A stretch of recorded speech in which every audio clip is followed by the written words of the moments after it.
గతంలో గ్రామ సభల్లో ఇచ్చిన దరఖాస్తులకు ఎలాంటి పరిష్కారం లేదని, కానీ ప్రజాప్రభుత్వంలో గ్రామ సభల్లో ఇచ్చిన దరఖాస్తులకు పరిష్కారం లభిస్తోందని రాష్ట్ర అటవీ, పర్యావరణ మరియు దేవాదాయ శాఖ మంత్రి కొండా సురేఖ అన్నారు. గ్రేటర్ వరంగల్ మున్సిపల్ కార్పొరేషన్ 12వ డివిజన్ షాదీఖానాలో రాష్ట్ర ప్రభుత్వం ప్రతిష్టాత్మకంగా చేపట్టిన ప్రజాపాలన ప్రగతి ప్రణాళిక 99 రోజుల యాక్షన్ ప్లాన్ ముగింపు సమావేశంలో మంత్రి పాల్గొన్నారు. గత ప్రభుత్వం గ్రామ సభలు నిర్వహించి గ్రామ సభల్లో తీసుకున్న దరఖాస్తులు చెత్తబుట్టలో పడేసిందని, కానీ ప్రజా ప్రభుత్వం రేవంత్ రెడ్డి నాయకత్వంలో ప్రతి దరఖాస్తును పరిశీలించి పరిష్కరిస్తున్నామని, ప్రజల అవసరాలు తెలుసుకున్న మన ముఖ్యమంత్రి ప్రజలు అడగకుండానే ప్రజల సమస్యలు తెలుసుకొని మరీ పరిష్కరిస్తున్నాడని, ఇప్పటికే ప్రజల కోసం అనేక సంక్షేమ అభివృద్ధి పథకాలు ప్రవేశపెట్టిన ఘనత మన ముఖ్యమంత్రి రేవంత్ రెడ్డికి దక్కుతుందని, ముఖ్యంగా ప్రతి ఒక్కరూ పారిశుద్ధ్యంపై శ్రద్ధ వహించాలని, ఎక్కడ పడితే అక్కడ చెత్త వేయకుండా చూసుకోవాల్సిన బాధ్యత ప్రతి ఒక్కరిపై ఉందని, ఆరోగ్యకరమైన తెలంగాణ రాష్ట్రమే ప్రభుత్వ లక్ష్యమని, గత ప్రభుత్వం ఏం చేసిందో తమకు తెలియదు కానీ కాంగ్రెస్ ప్రభుత్వం అధికారంలోకి వచ్చాక ప్రభుత్వం చేస్తున్న అభివృద్ధి చూసి ప్రజలు ఇందిరమ్మ రాజ్యం వచ్చిందని అంటున్నారని మంత్రి సురేఖ అన్నారు.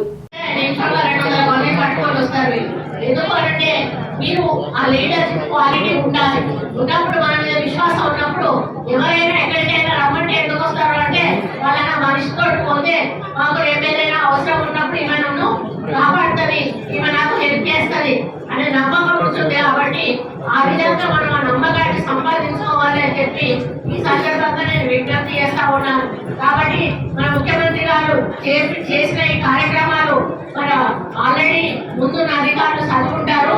ప్రతి నెల కూడా ఏ డేట్ నుంచి ఏ డేట్ వరకు ఏ కార్యక్రమాలు తీసుకోవాలి, ఏ విధంగా ముందుకు పోవాలనేది వారు చెప్పడం జరిగింది. ముఖ్యంగా నేను చెప్పేది ఏంటంటే, మీరు ముఖ్యంగా శానిటేషన్ విషయంలో వాడని శుభ్రంగా ఉంచడంలో మొదటి స్థానంలో ఉండండి. ఎందుకంటే శానిటేషన్ మంచిగా ఉన్నప్పుడే మనం ఆరోగ్యంగా ఉంటాము, మన పిల్లలు ఆరోగ్యంగా ఉంటారు, దోమలు రావు, మనకు హెల్త్ బాగుంటుంది.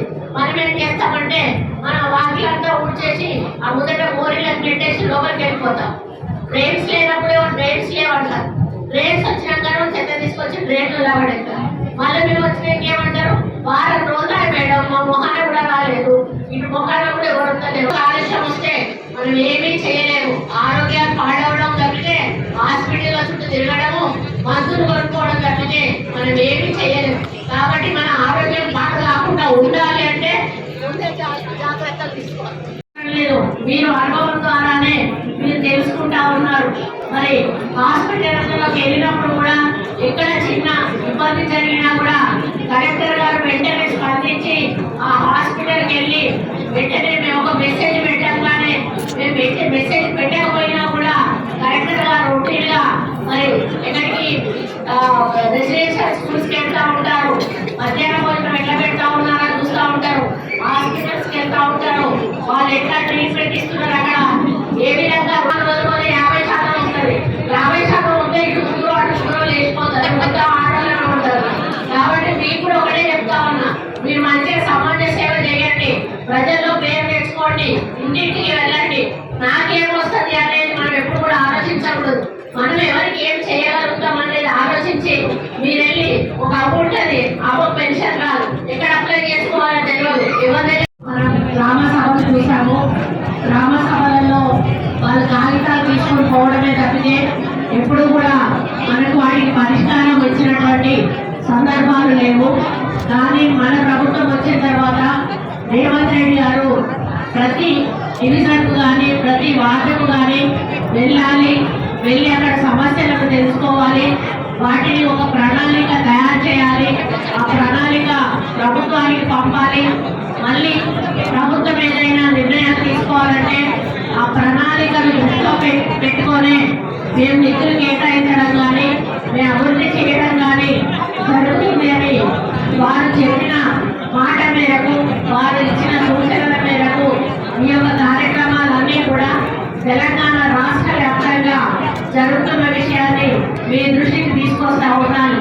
కానీ ఇప్పటికే మనం అడగకుండానే, మన మామూలు అడగనే అమ్మాయి అన్నం పెట్టదంటారు, కానీ మనం అడగకుండానే మన ముఖ్యమంత్రి గారు ఇప్పటికే ఎన్నో కార్యక్రమాలు మనకు ఇవ్వడం జరిగింది.